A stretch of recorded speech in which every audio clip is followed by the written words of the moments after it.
Hey guys, Fizais here again with another video, fundamental guide. Today we're going to learn what are the most important rules for wave management. So if you want to get your wave management to the next level, stick till the end of the video because I'm going to give you a very important technique and a system that you can use, some rules that you can use to get your wave management to the next level.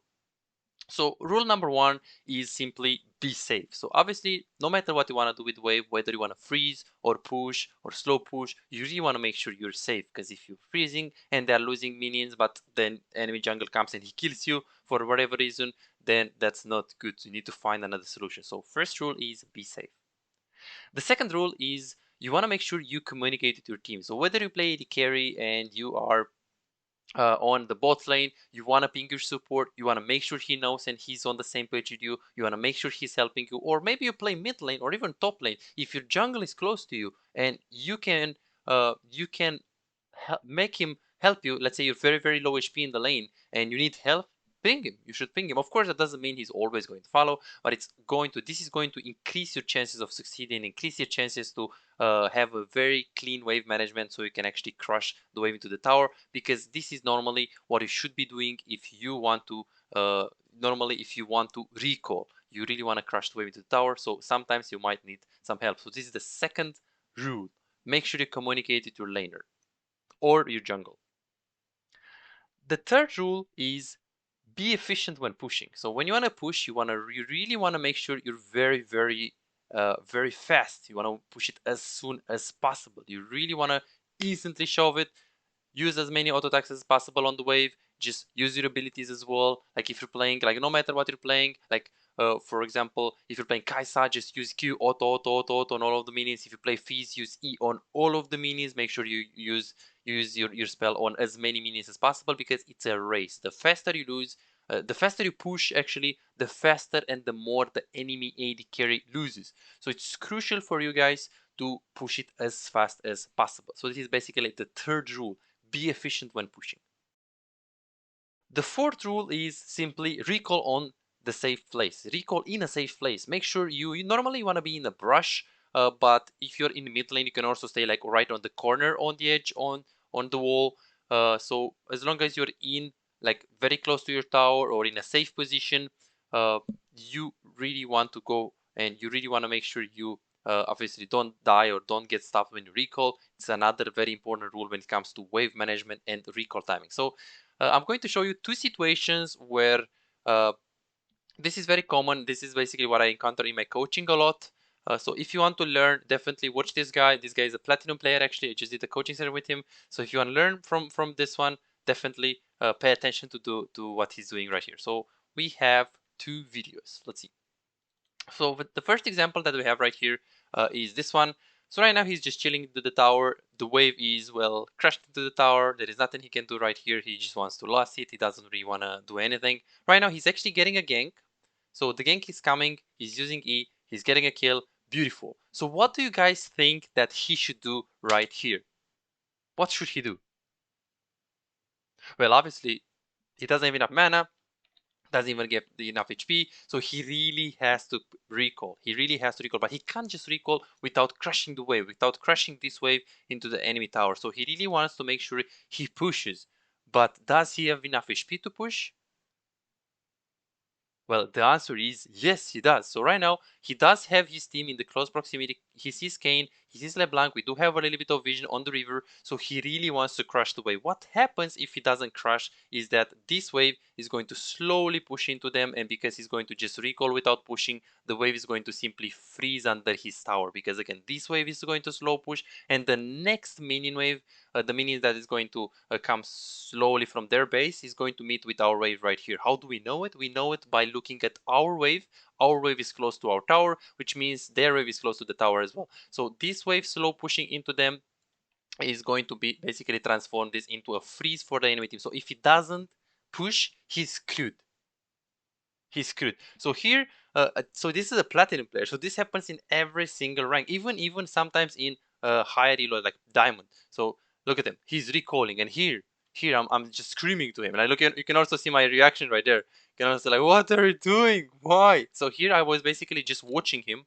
I was just watching him. So I didn't actually tell him what to do. I was watching him so I can see what are his mistakes. So this was one of the biggest mistakes. He still pushed this, but he actually pushed this not because he should have pushed, but because he just saw the pike. So really bad wave management right here. Don't do this in your game ranked. Yes, if you're 50 HP, like if you're literally 50 HP and you don't have enough HP, okay, we can't push because of the enemy jungle. But right now, I mean, he has enough HP. So we can also see right here a little bit of my reaction. I think I want to stay. That's just my inclination. I know it's going to slow push that way, but I'm not going to push. So right here, definitely pretty bad. So again, just so you can see my reaction right here.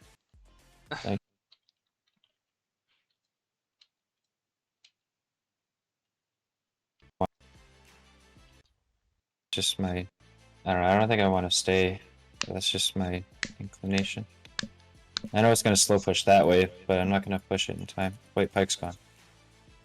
I'm very disappointed here. I'm very, very disappointed. I'm like, hey, this guy's Platinum. How does he know that? How does he know that? It's not good. So yeah, we can see that this happens like in any single rank. In any single rank, this happens. I have another example in the same session with him, the same guy. So right here, this is another example. He is getting a kill here. Very, very good mechanics. So he's actually trading relatively well. So right now he does have a freeze. So as we can see, right now he does have a freeze. We have a lot more minions than they do have. So right now if we just go back a little bit, so this wave is huge. So the wave is going to stay here for a long time. And because of the fact that they have more minions right here, the wave is really coming into us. The problem is that the wave is a little bit too big, but it's not really a big of an issue because we can trim it. Why should we trim it? Well, we should trim it because well, the wave is too big, and if we keep the wave right here, this wave is going to kill our wave too fast. So then the next wave is not going to have the time to really arrive right here and freeze for longer. So what should you do? You should make sure you keep this wave here for a long period of time. And again, if you have more minions, a lot more minions than we do, then the wave is going to instantly crash into the tower. So what should you do? You should make sure the enemy minions has 4 more minions, ideally 4 more minions than your wave. So for example, if your wave has 5 minions, best freeze possible is with 90 minions, so 4 more minions. Yes, you can also freeze with 3, you can also freeze with 5, but 4 is like the magic number basically. So here, not a problem, we can just trim it, but the wave is frozen. So he's trading a little bit right here. He's 1v2, so he's walking up, very good trading. He's tanking the minions, but overall he knew his limits right here. He tried to really trade. Nautilus tried to re-go in right here, so we can see that he was trying to get a kill. Right now he's just going to freeze. He's hitting the minions a little bit. The Nautilus wanted to really get the cannon, didn't really leave him.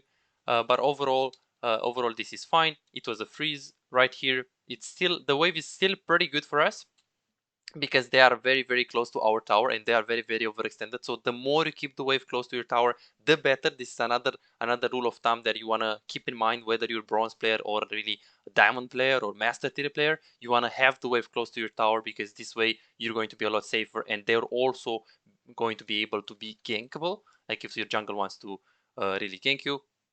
So this is really good wave management by our boy. Hero is actually helping him a little bit more. He's going for a retail trade, so we can see that he's actually getting a kill here. Super good. And then here he has the same tendency. Remember, just recalling because he has really low HP. And here I'm literally screaming at him, push. So here you guys might say, oh, but he's low. How can we push this? Are you crazy? Well, so here theoretically, yes, if you're this low, you can't really crash because you're going to die. But then, if we think about it, die by who? Because we see the Lulu going on the river, we see the Gragas right here on the river. So who is going to ever kill him, right?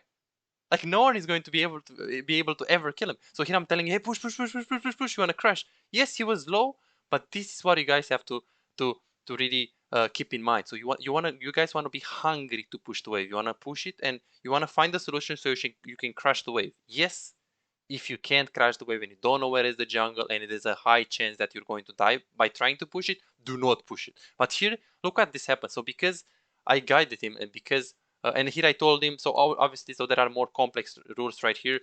So I told him, hey, push it as soon as possible. So he uses it everything on the wave. I also told him to stay on the bot side angle so he can run instantly like this, because if the jungle comes from the top side like this, he can always run like this. So I told him, hey, stay into the brush so he can run like this, stay into the bot side angle.